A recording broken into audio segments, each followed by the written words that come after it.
ভারতের সেনাবাহিনী সম্প্রতি তাদের মধ্যে যারা নেভি স্পেশাল ফোর্স মার্কোস, তারা এই মুহূর্তে গোটা বিশ্বের মধ্যে সেনাবাহিনীর যে তালিকা প্রথম 10-এর মধ্যে 1 নম্বরে আছে মার্কোস। আমি আবার বলছি, রিপিট করছি, মার্কোস ইন্ডিয়ান নেভি যারা স্পেশালাইজেশন রয়েছে, যাদের এর ওপরে আলাদা যে দক্ষতার রয়েছে এদের, তাদেরকে বলা হয় মার্কোস। এই মার্কোস কি, তাদের কি কাজ, এগুলো নিয়ে আমি এক্ষুনি আলোচনা করছি না, আমি বাংলাদেশকে বেশি ভয় পাওয়াতে চাই না।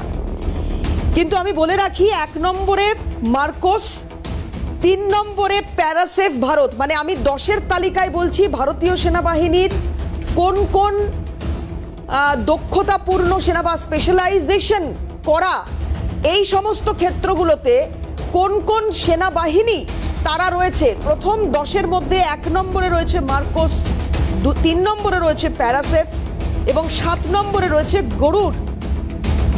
এই 3 বাহিনী প্রথম 10-এর মধ্যে। আর তার পাশাপাশি আরো একটা তথ্য এবার আপনাদের জানিয়ে রাখি, যে সবচেয়ে বড় বায়ুসেনার মহড়া ইতিমধ্যেই ভারত শুরু করে দিয়েছে।